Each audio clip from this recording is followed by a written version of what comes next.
Hi everyone, my name's Leanne and today I'm going to be telling you about the books that I read in June.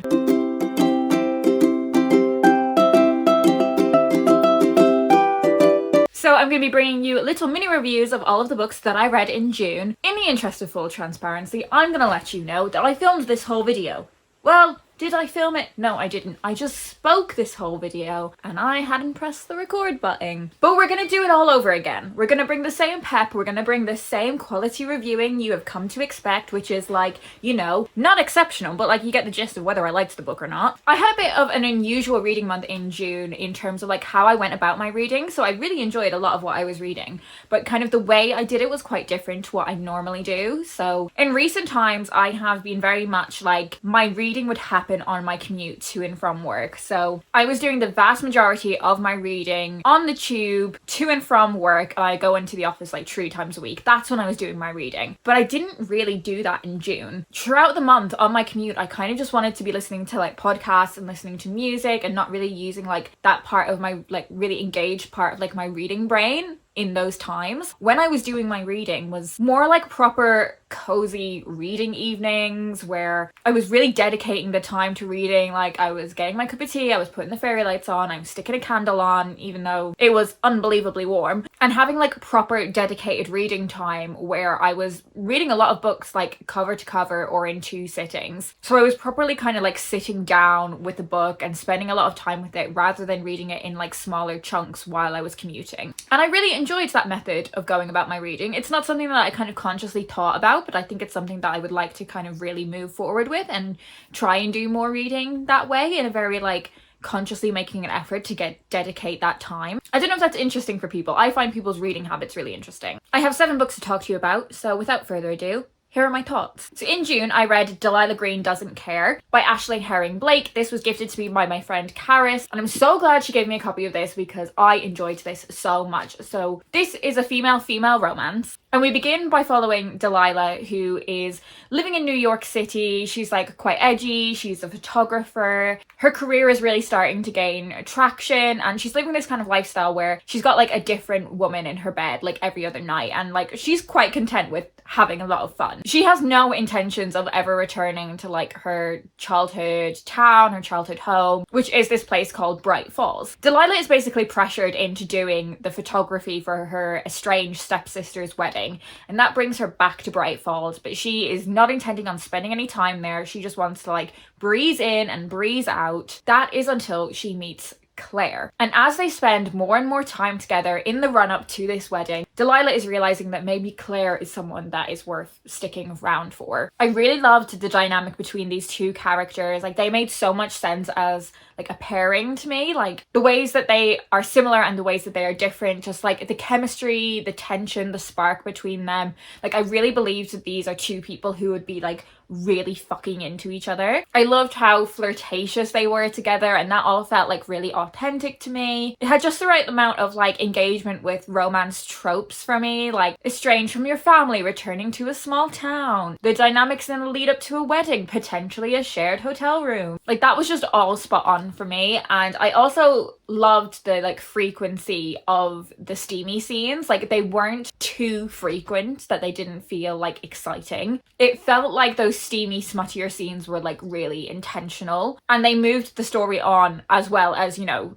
being entertaining. Another element of this story that I really appreciated was how it looked at Claire's relationship with her daughter, and as her daughter gets older and the way their relationship is changing as she gets older, but also the dynamic of her daughter is spending time with Delilah because of the wedding party, and Claire navigating those 2 relationships, but also the role that her daughter's father still plays in her life. This was really fun, really entertaining. So glad I read this and really keen to read more from this author as well. I have a couple of more queer romances to talk about, although these are for young adults. I read So This Is Ever After by F.T. Lukens, and just so you're aware, this is a book that is published by the place that I work. F.T. Lukens is an author that uses they, them pronouns, and all of their books are like really fun, queer fantasy romance romps. So this is about Eric and what happens in the aftermath of him fulfilling a prophecy, which puts him in the position where he is king. And this position of power comes with a pretty substantial catch. He has to be married by the age of 18. What is the consequence of him not getting married? Oh yeah, he dies. Bit of a dramatic consequence. He has got 3 months to figure out who his like one true love is, the person he's gonna marry, and it is so much fun seeing him trying to like suss out who would be interested in marrying him and who like the right person is, when it is so obvious that his devastatingly handsome mage, who's called Matt, is the one that he's meant to be with. This book was just so much fun. It was such a romp. I'm not like a big fantasy reader. Like, I feel like a lot of fantasy stuff really goes over my head. It makes me disengage a little bit. But this kind of subsection of like cozy romantic fantasy, this is where I think my sweet spot for fantasy is. Like, even though if he doesn't get married, he's going to die, it still feels like it's quite like low stakes and fun. Romp is just like the perfect word to describe this book. It's like swoony gay Dungeons and Dragons. Like, that's what it is. I would say this is on like the slightly older end of YA, just in terms of like some of the content, some of the language. There's a lot of mentions of boners, is what I'm getting at. I also read The Do's and Donuts of Love by Adiba Jagadar. This is much more like clean, and it is a female-female bake-off inspired romance. So if you've been around this channel a while, this author will not be new to you. I read every single book this author brings out. The Henna Wars was our group read for the Irish Readathon a couple of years ago. Honey and Issues Guide to Fake Dating is a book that I recommend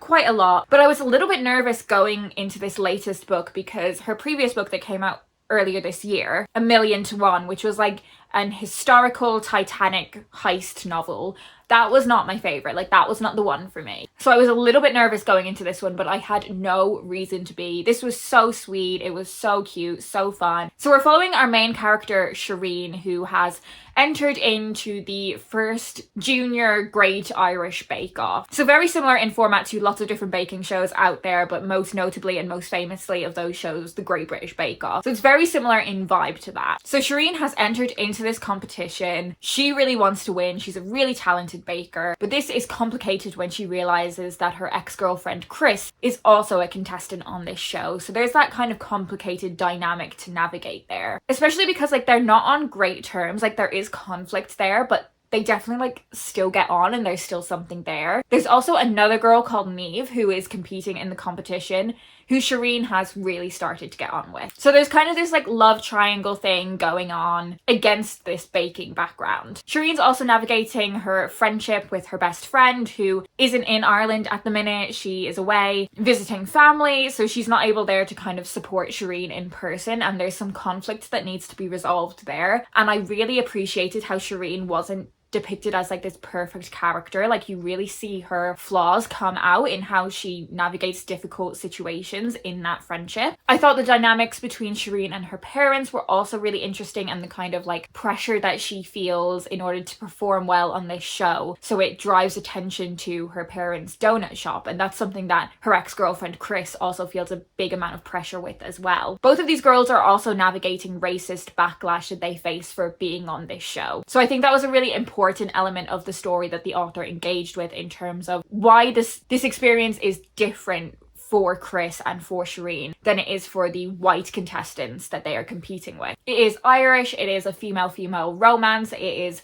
reality TV, it is baking, so all of those things mixed together is a recipe for a real treat. Also, if you are familiar with Dublin as a place, as a city, you will know about the donut shop culture that exists in this city, and yeah, this book just got it completely spot on. I also read a non-fiction book in June. I read Manchester United, The Trouble and All That by Matt Dickinson. I thought this book was absolutely brilliant. So this is a book that takes a look at the 1999 English football season. Throughout the history of English football, 1999 is one of the most significant years in the history of English football, particularly if you, like me, are a Manchester United supporter. So 1999 was the year that Manchester United won the treble, so they won 3 different trophies. And the most famous game within that is the Champions League final, which is the big kind of like European competition where there was a last minute victory. And that game is kind of like the culmination of this book. It's kind of what it's been building up to. But what I found so interesting was that it's really a book about like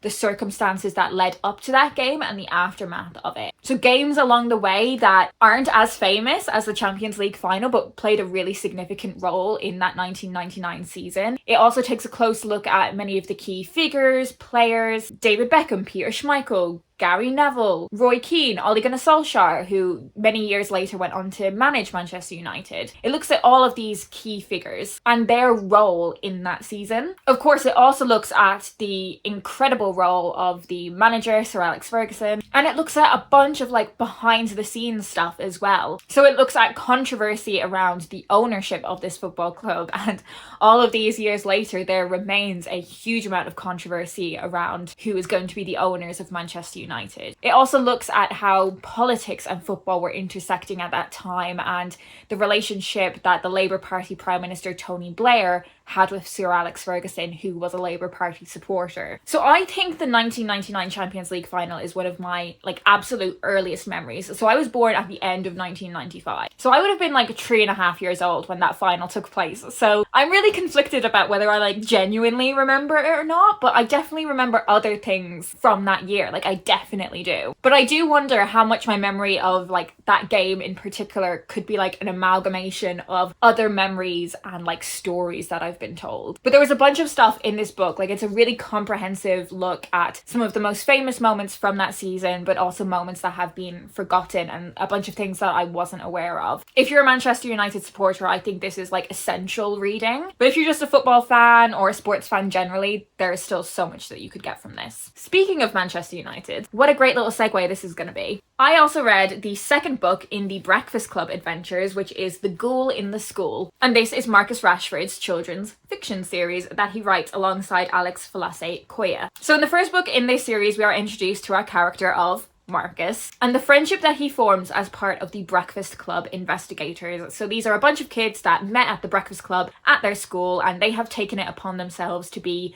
the school's detectives, solving mysteries around the school. And this is all about them uncovering the truth about a ghostly figure that has been seen at the gym and may be responsible for the basketball team's losing streak. So it's just a really like fun, enjoyable kids mystery series, but it also has like really fantastic like soft messaging that I think is so important for this readership. So it has a lot to do with like making new friendships and sustaining those friendships, about feeling a little bit insecure in your position in a friendship group. It really looks at the importance of teamwork and working together, about believing in yourself, and also the pressures that we can put on ourselves or the pressures that other people can put on us. And yeah, I do recommend this series. I think it's fun and it's really good for its intended age range. I have 2 more books for younger readers that I'm going to talk about, and just so you know, again, another disclaimer, these are both books that are published by the place that I work. So in June, I also read The Night We Got Stuck in a Story by Ben Miller. This is very like classic fairy tale-esque storytelling. Like it is totally like transporting you into a whimsical, wonderful storybook adventure. So Lana and Harrison, who are brother and sister,